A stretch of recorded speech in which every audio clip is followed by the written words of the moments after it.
الحمد لله نحمده ونستعينه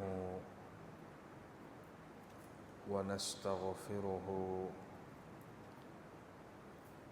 ونؤمن به ونتوكل عليه ونعوذ بالله من شرور أنفسنا ومن سيئات أعمالنا من يهده الله فلا مضل له ومن يضلله فلا هادي له ونشهد أن لا إله إلا الله وحده لا شريك له ونشهد أن سيدنا ونبينا ومولانا محمدا عبده ورسوله أما بعد فقد قال الله تبارك وتعالى في القرآن المجيد والفرقان الحميد فأعوذ بالله من الشيطان الرجيم بسم الله الرحمن الرحيم إنا أعطيناك الكوثر فصل لربك وانحر إن شانئك هو الأبتر صدق الله العظيم وقال النبي صلى الله عليه وسلم الدنيا حلوة خزرة أو كما قال عليه الصلاة والسلام اللهم صل على سيدنا ونبينا ومولانا محمد في أول كلامنا اللهم صل على سيدنا ونبينا ومولانا محمد في أوسط كلامنا اللهم صل على سيدنا ونبينا ومولانا محمد في آخر كلامنا بزرگان محترم، عزیزان گرامی، حاضرین اعظام، اللہ تبارک و تعالی نے قرآن مجید میں مال کا ذکر فرمایا ہے، تو اللہ تبارک و تعالی نے مال کو انسان کے لیے خیر کہا۔ مال جو اللہ کی نعمت ہے یہ خیر ہے انسان کے لیے۔ اب اس کا استعمال کیسے ہوتا ہے یہ انسان کو دیکھنا ہوگا کہ اس کو استعمال اگر غلط طریقے سے کیا جائے تو وہی مال جو خیر تھا اب اس کے لیے شر بن جائے گا۔ جو مال اس کے لیے نفع کا سبب ہے اب وہ اس کے لیے نقصان کا سبب بن جائے گا۔ تو اللہ تبارک و تعالی نے مال کو خیر فرمایا، اور نبی علیہ الصلاۃ والسلام نے بھی مال کو خیر فرمایا۔ اللہ کے نبی صلی اللہ علیہ وسلم نے جب صحابہ کی حالتوں کو دیکھا کہ ان کے جسم پر پیبند لگے ہوئے کپڑے ہیں، ان کے یہاں فاقے ہیں، لیکن وہ مطمئن ہیں، نبی علیہ السلام نے فرمایا کہ مجھے تمہارے ایمان کے بارے میں کوئی خطرہ نہیں،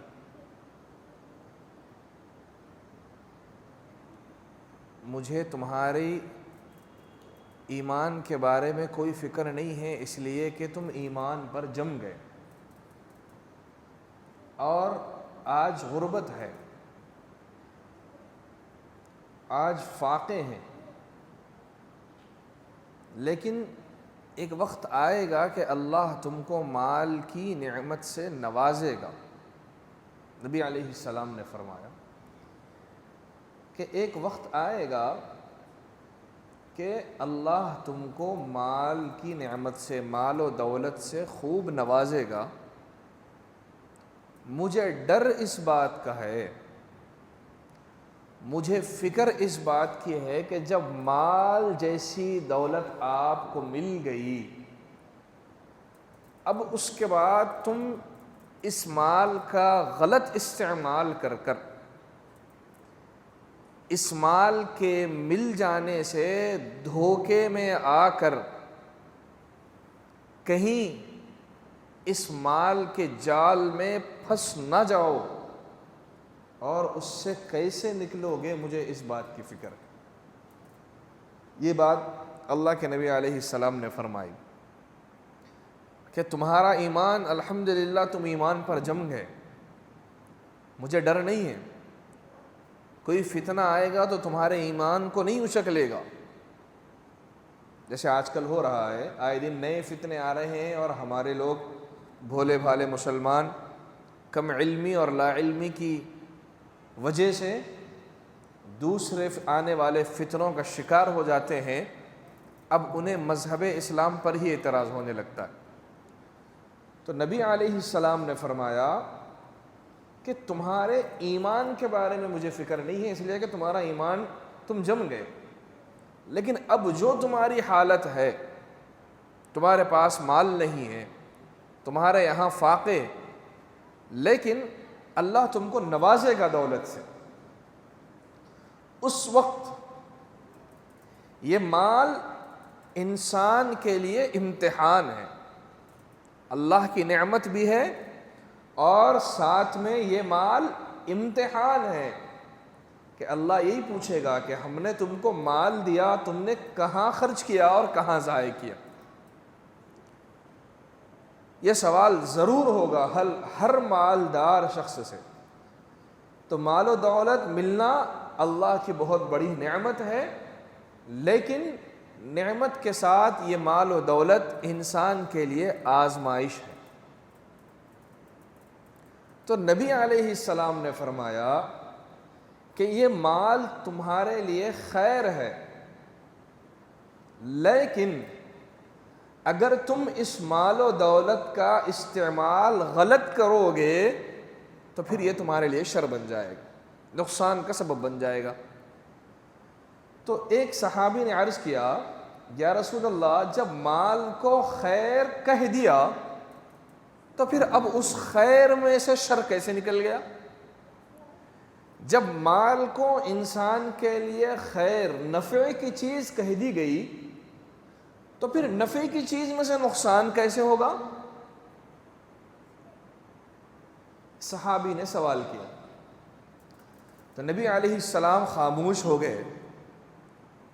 اللہ کی طرف سے وحی کا نزول ہوا۔ پھر اس کے بعد نبی علیہ السلام نے فرمایا کہ بھائی وہ صاحب کہاں تھے جنہوں نے سوال کیا تھا؟ تو وہ صحابی آگے آئے، یا رسول اللہ میں نے سوال کیا تھا۔ تو نبی علیہ السلام نے ایک مثال دے کر سمجھایا کہ جو چیز انسان کے لیے خیر ہوتی ہے، اگر اس چیز کا استعمال غلط ہو تو پھر وہ اس کے لیے شر، نقصان کا سبب بن سکتی ہے۔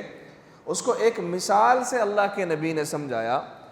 وہ اس طریقے سے سمجھایا کہ چاروں طرف ہریالی ہے، سرسبز و شاداب ہے، جانور جب اس ہریالی کو دیکھتا ہے تو اب اس کی دولت تو وہی ہریالی ہے جو اسے نظر آ رہی ہے، تو بڑے شوق سے اس ہریالی کو جانور کھاتا ہے، اتنا کھاتا ہے کہ اس کا پیٹ پھول جاتا ہے، اتنا کھا لیا اس نے، اب اس کے اندر اور کھانے کی جگہ نہیں رہی، حرص ہے لیکن جگہ نہیں رہی، اور اتنا زیادہ اس نے کھا لیا تو اب اس کے لیے بے چینی شروع ہو جاتی ہے، دھوپ کی شعاؤں میں ٹھہرتا ہے، تھوڑی دیر پڑ جاتا ہے زمین پر، پھر جب اٹھتا ہے اور اس کے پیٹ کی گندگی اس سے دور ہو جاتی ہے تو پھر فوری چرنے لگ جاتا ہے۔ تو ابھی یہی جو نعمت اس کے لیے تھی، جب اس نے اس نعمت کو ضرورت سے زیادہ استعمال کر لیا، اب وہ اس کے لیے نقصان بن گئی۔ پھر جیسے ہی وہ نقصان دہ چیز ختم ہو گئی، پھر حرص میں لگ کر پھر کھانا شروع کر دیا۔ تو یہ مثال دے کر نبی علیہ السلام نے صحابہ کو، امت کو یہ سمجھایا کہ جیسے جانور جب ہریالی کو دیکھتا ہے تو اپنی ضرورت سے زیادہ، اپنی کیپیسٹی سے زیادہ اس کو کھاتا ہے، تو پھر وہی غذا جو اس کے لیے نعمت تھی اب اس کے لیے ضرر کا اور نقصان کا باعث بن گئی، اور جب وہ تکلیف اس سے دور ہوتی ہے تو پھر چرنے لگتا ہے۔ ایسے ہی مال و دولت اللہ کی بہت بڑی نعمت ہے، لیکن جب انسان اس مال کو اپنی خواہشات میں استعمال کرتا ہے، انسان اس مال کو اللہ اور اس کے رسول کے احکام کے خلاف استعمال کرتا ہے، انسان کو جو مال اللہ نے دیا یہ اللہ کی بہت بڑی نعمت ہے، لیکن انسان اس مال کو بے فضول خرچ کرتا ہے تو یہی مال اب اس کے لیے نقصان ثابت ہوگا۔ وہاں ایک ایک پیسے کا سوال ہوگا۔ جو مال اللہ نے ہم کو دیا اس میں سے اگر ہم وہ مال نیک کاموں میں خرچ کریں، اللہ کی راہ میں خرچ کریں، دین کی خدمات کے لیے خرچ کریں، تو حقیقت میں جو ہم مال خرچ کرتے ہیں دینی کاموں میں، وہ ہم خرچ نہیں کرتے، وہ ہم جمع کر لیتے ہیں۔ جو مال دین کی خدمت کے لیے دیا جائے، جو مال کسی کی خدمت کے لیے، مسجدوں کے لیے، مدارس کے لیے، مکاتب کے لیے، غریبوں کی مدد کے لیے، بیواؤں کی مدد کے لیے، یتیموں کی کفالت کے لیے جو مال دیا جاتا ہے اور علماء کے نذر کیا جاتا ہے، تو یہ مال انہوں نے کھویا نہیں ہے، یہ مال انہوں نے خرچ نہیں کیا، بلکہ یہ مال انہوں نے اپنے آخرت کے اکاؤنٹ میں جمع کر لیا، جو قیامت کے دن نیکی کی شکل میں ان کے سامنے پیش ہو۔ اور جو مال ہم نے اپنے اوپر خرچ کیا اور اپنے اوپر خرچ کرنے میں ضرورت سے زائد خرچ کر لیا تو اس کا سوال ہوگا۔ اپنے بیوی بچوں پر خرچ کیا مگر ضرورت سے زائد خرچ کیا تو پھر اس کا سوال ہوگا۔ تو اللہ پوچھیں گے کہ جو ہم نے کمایا اس میں سے استعمال کیا کیا، اپنے اوپر جو استعمال کیا اس کے بارے میں سوال، اپنے گھر والوں اس کے اوپر جو استعمال کیا ضرورت سے زائد اس کے بارے میں سوال، مگر جو اللہ کی راہ میں دے دیا حقیقت میں وہ مال اس کے آخرت کے کھاتے میں جمع ہو گیا اور قیامت کے دن ترازو میں لا کر رکھ دیا جائے گا نیکیوں کی شکل۔ تو نبی علیہ السلام نے جو بات فرمائی تھی کہ مجھے یہ ڈر نہیں ہے کہ تم ایمان پر ثابت قدم نہیں رہو گے، صحابہ کے بارے میں فرمایا تم ایمان پر جمو گے، لیکن جو نعمت اللہ تم کو دے گا مال کی نعمت، تو جب وہ مال اللہ کی نعمت ہے لیکن جب آئے گا تمہارے پاس اور اس مال کے لالچ میں، اس مال کے فکر میں، اس مال کو کمانے کے خاطر تم اگر اللہ اور اس کے رسول کو پیچھے چھوڑ دو گے، اس مال کو حاصل کرنے کے لیے تم شریعت کے احکام کو توڑ دو گے، اس مال کو حاصل کرنے کے لیے، دنیا کمانے کے لیے تم دینے والے رب خالق کو اگر چھوڑ دو گے، تو پھر یہی مال تمہارے لیے فتنہ بنے گا، تمہارے لیے عذاب کا ذریعہ بنے گا۔ اللہ تبارک و تعالیٰ نے سونا زیوروں سے اللہ تعالیٰ نے مالا مال فرمایا ہے، لیکن زکوٰۃ نہیں دو گے، یہی زیور جس کو آج تم گلے کا ہار بنا کر فخر سے پہنتے ہو، قیامت کے دن اس کو سانپ کی شکل دے کر تمہارے گلوں میں پہنایا جائے گا۔ یہ کیوں ہوا؟ اس لیے کہ اللہ کی نعمت کی ناشکری اور اس کا غلط استعمال۔ تو یہ بات امت مسلمہ کو سمجھنے کی ضرورت ہے کہ جو چیز انسان کے لیے نفع ہے اس کا استعمال اگر غلط ہو تو پھر وہ انسان کے لیے مشکل آزمائش بن جاتی. امت کو اس بات کی سمجھنے کی ضرورت. اللہ کے نبی علیہ السلام نے فرمایا کہ مال کو استعمال کرو قیدیوں کو چھڑانے کے لیے، مال کو استعمال کرو یتیموں کے لیے، فک رقبہ او اطعام فی یوم ذی مسغبہ یتیما ذا مقربہ او مسکینا ذا متربہ.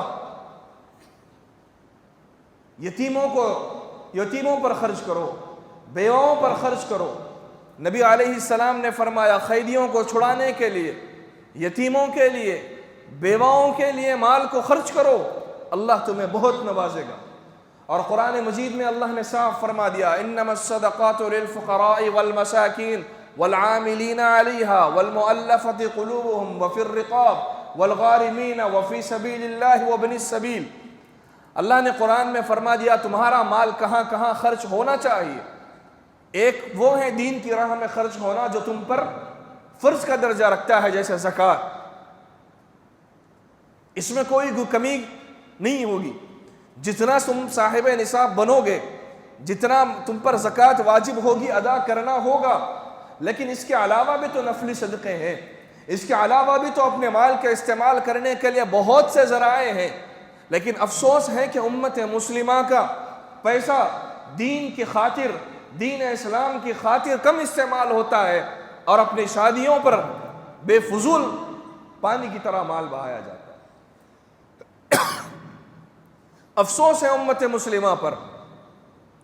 غریب کی بچی امیر کے گھر سے ڈولی نکلتی ہے نکاح میں، اور غریب کی بچی دروازے بند کر کر روتی ہے کہ کاش میرا باپ بھی امیر ہوتا تو کوئی مجھے بھی رخصت کر لے جاتا. اپنے شادیاں کرتے وقت غریبوں کی بیٹی یاد نہیں آتی امت مسلمہ. جب ہم نے مال کو فضول خرچوں میں، نکاح سنت کا نام دے کر فضول پانی کی طرح ہم نے شادیوں میں مال کو بہایا تو آج امت کی بیٹیاں غیروں کے حوالے ہو رہی. وہ مذہب بھی بدلنے تیار ہے اس لیے کہ اس کے گھر کے سامنے سے ڈولی نکلتی ہے نکاح کے نام پر. مسجد میں نکاح کیا، سنت عمل کر لیا، اور بارات کے نام پر جو شریعت کا جنازہ نکالا، یہ کس کی سنت؟ کہاں ضائع ہو رہا ہے امت مسلمہ کا مال؟ محلے میں کوئی بیوہ ہو، خاندان میں کوئی بیوہ ہو، کسی کو اس کی کفالت کی فکر نہیں ہوتی. پھر اس کے پاس کوئی آمدنی کا ذریعہ نہ ہو، وہ مجبور ہو تو پھر وہ غلط قدم اٹھا لیتی ہے. کون ذمہ دار ہے اس کا؟ کس کو جواب دینا ہوگا؟ کہاں امت مسلمہ کا پیسہ خرچ ہو رہا ہے؟ 24 گھنٹے کی زندگی میں جائزہ لو، ہمارا پیسہ اپنی ضروریات میں کم اور ہماری خواہشات میں زیادہ استعمال ہو رہا ہے. آپ لو جائزہ، بیٹھ کر سوچو کہ ایک مہینے کی جو میری آمدنی آتی ہے میں نے اس میں کہاں کہاں خرچ کیا. ضرورتوں پر کم خرچ ہوتا اور ضرورتوں سے زیادہ خواہشوں پر آج ہمارا پیسہ برباد ہو رہا ہے. تو کل یہ مال نہیں آئے گا اللہ کے سامنے. لکھنے والے فرشتے سو ہر چیز لکھ رہے ہیں. کب تک یہ امت مسلمہ کی غفلتی؟ پیسہ کمانا بہت اچھی چیز ہے اور مال و دولت کسی کو ملنا یہ اللہ کی نعمت ہے، لیکن یہ نعمت کے ساتھ تم پر آزمائش بھی ہے کہ استعمال کیسے کرو گے. حلال کاموں میں استعمال ہوگا کہ حرام کاموں میں استعمال ہوگا. سنت کا نام دے کر اپنی خواہشات کو پر عمل کرو گے، نام سنت کا دے کر اپنی خواہشات کو پورا کر کر مال بہاؤ گے تو یاد رکھنا یہ بھول تمہاری ہو سکتی ہے لیکن اللہ سے بھول نہیں ہوگی. یہ غفلت تمہاری غفلت ہے. لکھنے والا فرشتہ سب لکھ رہا ہے اور قیامت کے دن لا کر پیش کر دیا جائے گا. دین کے کام میں خرچ کرنے کے بہت سے ذرائع ہیں لیکن امت مسلمہ دین کے نام پر جیب سے پیسہ نہیں نکلتا. دین کی باری آتی ہے تو اپنے ضرورتیں یاد آ جاتی ہیں اور اپنے خواہشوں کی باری آتی ہے تو ضرورت چھوڑ کر خواہش پہلے پوری کی جاتی ہے. جتنی شادیاں آج ہو رہی ہیں، جتنا خرچ شادیوں میں ایک شادی میں ہوتا ہے اس سے 5 سے 10 غریب بچیوں کی شادیاں کی جا سکتی. اور نبی علیہ السلام نے امت کو یہ ترغیب دی کہ اب اللہ نے تم کو مال کی نعمت سے نوازا ہے تو تم وہ مال قیدیوں کو چھڑانے میں استعمال کرو. نبی علیہ السلام نے فرمایا، حدیث اللہ کے نبی کی، قیدیوں کو چھڑاؤ. آپ کو پتا ہے ناحق کتنے جیلوں میں پھنسے ہوئے ہیں. کورٹ نے آرڈر دے دیا ان کی رہائی کا، لیکن ان کو جانے سے پہلے اتنے پیسے ادا کرنے ہوں گے، گھر والوں کے پاس اتنے پیسے نہیں ہیں، وہ جیلوں میں سڑ رہے ہیں، ان کی عمریں جا رہی ہیں. اگر وہ باہر آتا، کم از کم دین کی بات سن کر اس کو سدھارا جاتا تو اپنے ماں بہن کی حفاظت کا ذریعہ تو بنتا. لیکن نہیں، ہمیں اس کی توفیق نہیں ہے. ہمیں فکر ہے تو ہماری خواہش کیسے پوری ہو، ہمیں فکر ہے تو لوگوں کے حقوق کیسے دبائے جائیں، ہمیں فکر ہے تو فلاں کی زمین کیسے ہڑپی جائے. کیا اللہ کو منہ دکھاؤ گے؟ نبی علیہ السلام نے فرمایا تھا کہ مال تم کو دیا جائے گا. اور نبی علیہ السلام کے آخری زمانے میں مال کی فراوانی ہو گئی تھی، اور خیبر کے بعد سب کو زمینیں اللہ کے نبی نے تقسیم کر دی تھی. مال کی فراوانی شروع ہو گئی، ہر جگہ امن تھا. اور آج تو اس زمانے سے زیادہ امن ہے، اس زمانے سے زیادہ مال و دولت ہے، لیکن اس کے باوجود امت مسلمہ کا کیا حال ہے؟ امن کا نام پر دھوکہ امت کو دیا جاتا ہے اور امت دھوکہ کھا لیتی ہے. جیلوں میں سڑ رہے ہیں مسلمان. کبھی توفیق ہوئی کہ ان کو چھڑایا جائے؟ کبھی فکر ہوئی؟ نہیں. اور ایک دن منایا جاتا ہے پورے عالم میں ہیومن رائٹس کے نام پر. یہ صرف نام کے حد تک اچھا ہے، لیکن اقوام متحدہ میں ایک بل پاس کی جاتی ہے ہیومن رائٹس کے نام پر کہ انسانوں پر ظلم نہیں ہونا چاہیے. قانون بنانے والے ظالم ہیں، سب سے زیادہ ظلم وہ ڈھاتے ہیں. قانون بنایا جاتا ہے لیکن عام آدمی اس قانون کو استعمال نہیں کرتا، وہی بنانے والے. اگر ان کو استعمال کرنے کی ضرورت ہو تو وہ قانون استعمال کیا جاتا ہے، ورنہ نہیں. فلسطین کے معاملے پہ ہیومن رائٹس کا قانون بنایا گیا. کیا فلسطینیوں کو آج بخشا جا رہا ہے؟ جیلوں میں کتنے فلسطین، اسرائیل کے جیلوں میں فلسطینیوں کے ساتھ کیا معاملہ کیا جا رہا ہے؟ کیا ظلم و ستم کا پہاڑ توڑے جا رہے ہیں ان پر. نام ہیومن رائٹس کا دیا جاتا ہے، انسانی حقوق کو پامال نہیں کرنے کی بات کی جاتی ہے. قانون بنانے والے ظالم جو اپنے آپ کو سپر پاور کہتے ہیں. اہل فلسطین اپنی زمین کی، مسجد اقصیٰ کی حفاظت کے لیے وہ لڑتے ہیں اپنے حق کے لیے، تو ان کو دہشت گرد کہہ دیا جاتا ہے. اور جو ظالم ان کی زمین کو ہڑپنے کے لیے لڑتا ہے اسے کہا جاتا ہے کہ بھائی اسے اتنا تو حق ہونا چاہیے، اپنی زمین کے لیے لڑ رہا ہے. کہاں گئی ہیومن رائٹس؟ کہاں گئے وہ انسان کے حقوق کی بات کرنے والے؟ کبھی دین اسلام کو دیکھا ہے؟ نبی علیہ السلام کے زمانے میں حضرت ابو ذر غفاری رضی اللہ عنہ نے اپنے غلام سے سخت لہجے میں بات کی. نبی علیہ السلام کو غصہ آیا. اللہ کے نبی نے فرمایا وہ انسان ہے، وہ تمہاری ملکیت میں ہوگا، لیکن تم آقا ہو تو تمہیں اس بات کا حق نہیں ہے کہ تم اپنے غلام کے ساتھ زبردستی کرو. صرف انہوں نے کلام تھوڑا سخت کیا تو اللہ کے نبی نے منع فرمایا تھا. غلام بھی انسان ہوتے ہیں، ان کے بھی جذبات ہوتے ہیں، ان کے بھی تقاضے ہوتے ہیں. کیا ہو گیا تم ان کے مالک بن گئے ہو؟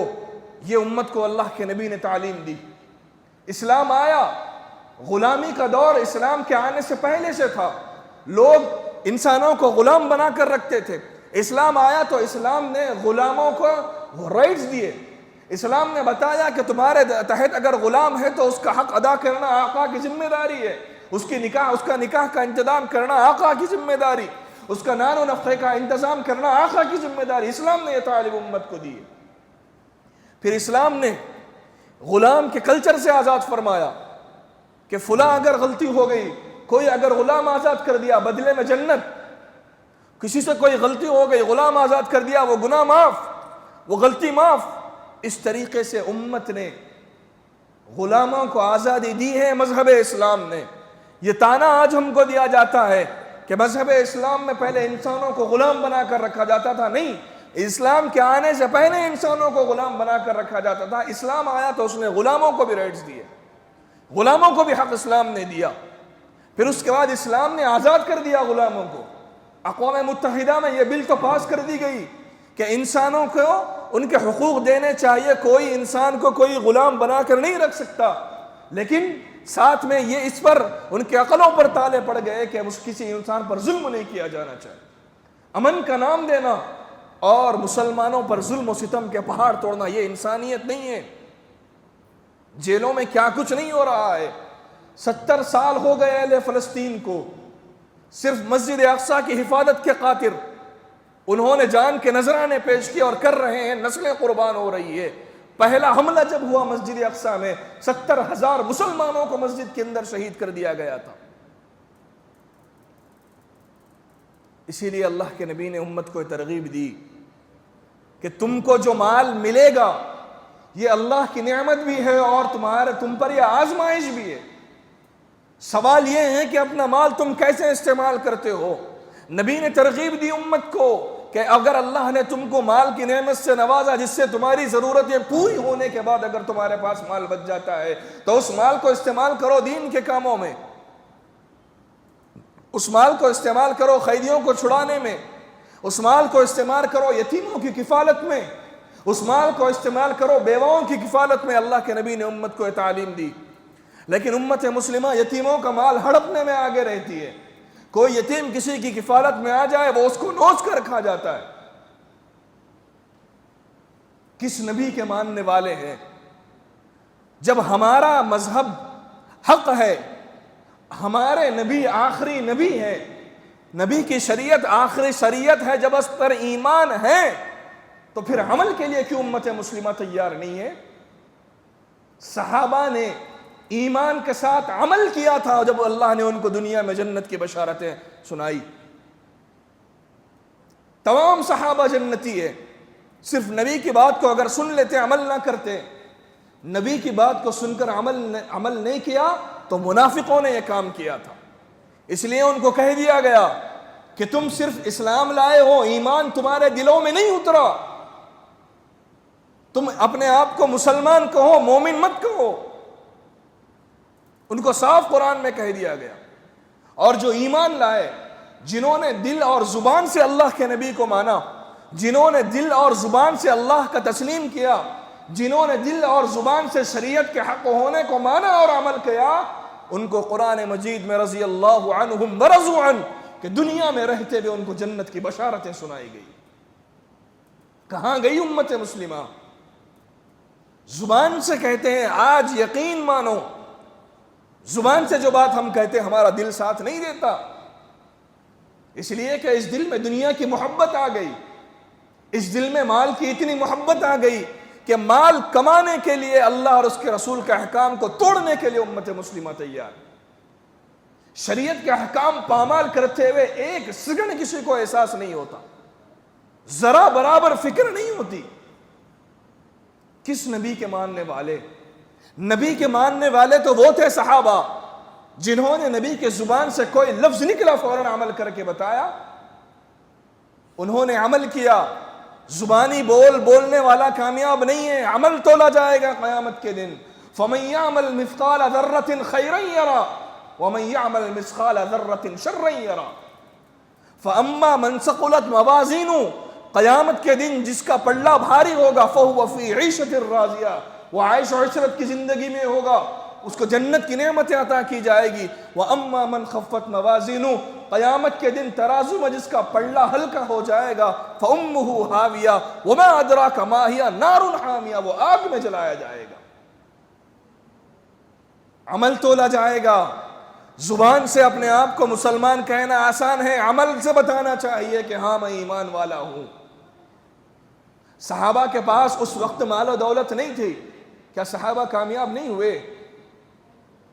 مال و دولت کا ہونا انسان کے کامیابی کی دلیل نہیں ہے. اگر کسی کے پاس مال و دولت ہو اور وہی کامیاب ہے تو پھر نعوذ باللہ کا صحابہ ناکام ہے. ان کا حال یہ تھا کہ جب وہ شہید ہو گئے، چادر سر پر اڑائی جاتی تو پیر باہر نکل جاتے. حضرت مصعب بن عمیر رضی اللہ عنہ اتنے مالدار صحابی تھے کہ روزانہ ایک نیا جوڑا پہنتے تھے اور وہ کپڑا ملک شام سے آتا تھا. لیکن جب ایمان لائے تو ان کو گھر سے نکال دیا گیا.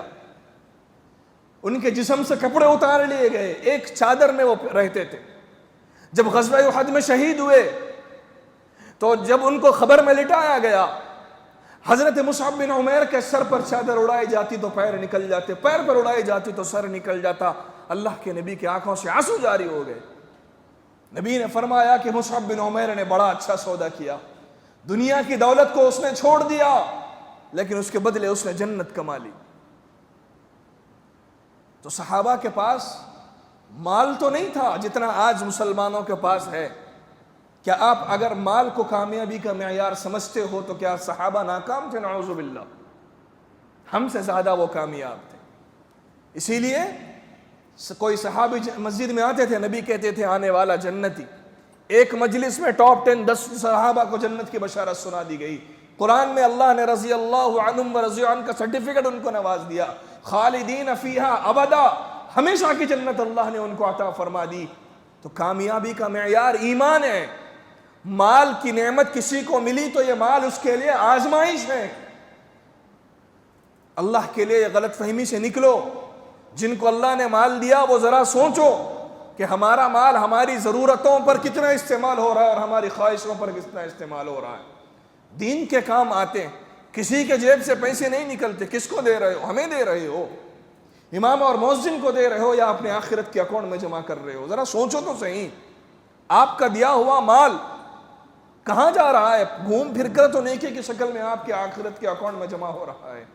اور جو مال اللہ کی راہ میں خرچ ہوگا اس پر سوال بھی نہیں ہوگا، اور دینے والے کی نیت اگر اخلاص کی ہوگی تو اللہ وہ اس کے اخلاص پر اس کو جنت دے دیں گے۔ اس لیے اللہ کے لیے جو مال دیا ہے اس کا صحیح استعمال کرو۔ جیلوں میں ہزاروں قیدی پھنسے ہوئے ہیں، اگر آپ کا مال ان قیدیوں کو رہا کرانے میں اگر کامیاب ہو جائے گا تو یہ آپ کے لیے بڑا اچھا سودا ہے۔ آپ کو پتہ ہے جمعیت علماء جو قیدی جیلوں میں بند ہیں ان کے کیس لڑتی ہے، 2.5 کروڑ روپے خرچ آتا ہے۔ ایک ایک کو چھڑانے کے لیے 22 لاکھ خرچ ہوتے ہیں۔ ہندوستان کے ایک بہت بڑے عالم دین ہیں، ان کو قید کر دیا گیا تھا، کوئی جرم نہیں تھا، بس مسجد سے اٹھا کر لے گئے۔ 11 سال ان کو بند کیا گیا، اور یہاں تک کہ فیصلہ سنا دیا گیا کہ ان کو پھانسی دے دی جائے گی۔ غور کریں آپ، ان کو پھانسی کی سزا سنا دی گئی، پھانسی کا بندہ تیار کر دیا گیا، پیر کی صبح ان کو پھانسی ہے، جمعیت نے کیس لڑا، ہفتے کی رات ان کی رہائی ہوئی۔ اور ان کو چھڑانے تک جو جمعیت کا خرچہ آیا، ایک شخص کو چھڑانے کا 22 لاکھ، سپریم کورٹ میں لڑا گیا۔ یہ کیس سپریم کورٹ میں لڑا گیا، پھانسی کا بندہ تیار ہو گیا تھا، سب تیاریاں مکمل ہو گئی، پیر کی صبح 7 بجے پھانسی دینا ہے، ہفتے کی رات 10 بجے ان کی رہائی ہوئی۔ ایسے کتنے قیدی جیلوں میں ہیں، ناحق پھنسے ہوئے ہیں، کبھی فکر ہوئی ہم کو؟ نہ دعا کے لیے تیار ہے، نہ ان کے لیے کچھ کرنے تیار ہے۔ آخر امت مسلمہ کس کام کے لیے تیار ہے؟ بس امت مسلمہ اپنی خواہشوں کو پورا کرنے کے لیے تیار، کوئی بات سننے کے لیے تیار نہیں، سمجھانے والا آیا تو سمجھنے کے لیے تیار نہیں۔ ہم اپنا رونا کہاں روئیں، کس کو سمجھائیں؟ قرآن جب مان لیا ہم نے قرآن آخری کتاب ہے تو اب وہی تو ہماری رہنمائی کرے گی۔ نبی کو ہم نے آخری مان لیا تو نبی کی تعلیمات ہی تو ہماری رہنمائی کرے گی۔ مذہب اسلام کو حق اور سچا مذہب مان لیا تو پھر دائیں بائیں ہونے کی ضرورت کیا ہے؟ اللہ کے لیے سمجھو، دین اسلام کی نعمت کی قدر کرو۔ جو نبی ہم کو ملے ہیں یہ اس اللہ کا احسان ہے کہ اس نے وہ نبی ہم کو دیا ہے جس نبی کو دنیا میں بھیجنا تھا، اللہ نے کائنات کو بنایا۔ قدر کرو، ہم کو وہ نبی ملا جو تمام نبیوں کا سردار ہے۔ قدر کرو، ہم کو وہ نبی ملا ہے جس کی ایک سفارش پر اللہ جنت دے دیں گے۔ اور کیا چاہیے؟ کیا اللہ کے نبی سے بڑا بھی کوئی مالدار ہو سکتا ہے؟ نبی نے غربت کو اپنایا تھا، اللہ کے نبی کے پاس اتنا مال آتا تھا کہ شام ہونے سے پہلے آپ صدقہ کر دیتے۔ رات کو مال آتا، صبح کا سورج طلوع ہونے سے پہلے آپ صدقہ کر دیتے تھے۔ یہ امت مسلمہ کو کیا ہو گیا ہے؟ اللہ کے دیے ہوئے مال اس نبی کے دین پر خرچ کرنے کے لیے تیار نہیں ہے۔ بھائیو، مال اللہ کی بہت بڑی نعمت ہے، استعمال کرنا سیکھو، دین کے کاموں میں اپنا مال خرچ کرو۔ میں یہ نہیں کہہ رہا ہوں کہ سارا کا سارا لٹاؤ، لیکن دین کے معاملوں میں خرچ تو کرو، آگے تو بڑھو، پھر دیکھو کیسی نعمتیں تم کو ملے گی۔ اپنی شادیوں میں اتنا فضول خرچ کرتے ہو، غریب کی بچی یاد نہیں آتی، اپنی شادیوں میں 10-10 لاکھ خرچ کرتے ہو، اتنے پیسوں میں 5 سے 6 غریب بچیوں کی شادی ہو سکتی ہے۔ ہم فضول خرچی میں لگ گئے، اپنے نفسانی خواہشات کو پورا کرنے میں لگ گئے۔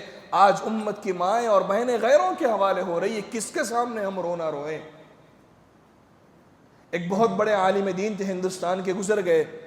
وہ یہ کہا کرتے تھے کہ قیامت کے دن اللہ اگر آپ سے یہ سوال نہیں کرے گا، امکان ہے کہ تم نے کتنوں کو مذہب اسلام میں داخل کیا، اگر یہ سوال نہیں ہوا، یہ اللہ کی مرضی ہے، لیکن یہ سوال ضرور ہوگا کہ تیرے ہوتے ہوئے کوئی بندہ اور بندی مذہب اسلام سے گیا کیسے؟ یہ سوال ہوگا تیری موجودگی میں، کوئی بندہ اور بندی دین اسلام کو چھوڑا کیسے؟ ذرا کم از کم دیکھ لو اپنے اطراف میں۔ اور آج کا مسلمان اگر مذہب بدل رہا ہے تو اس میں اکثریت وہ ہے جو پیسوں کی لالچ میں جا رہے ہیں، اکثریت۔ وجہ اس کی کیا ہے کہ ان پر غربت کی مار پڑی، ان کے حالات اس قدر نہیں ہیں، اور امت مسلمہ مال کے ہونے کے باوجود مالدار ان کی حالت پوچھنے کے لیے تیار نہیں۔ اللہ کے لیے ذرا سوچو، موت کس کی کب آئے گی اللہ ہی بہتر جانتے ہیں۔ جتنا وقت ملا غنیمت سمجھو، اپنے مال کو صحیح استعمال کرو، دین کے کاموں میں خرچ کرو، پھر دیکھنا دنیا بھی آپ کے کامیاب ہوگی اور آخرت بھی آپ کے کامیاب ہوگی۔ اللہ تعالیٰ جو باتیں بتائیں گی عمل کی توفیق عطا فرمائے، آمین۔ وآخر دعوانا الحمد للہ رب العالمین۔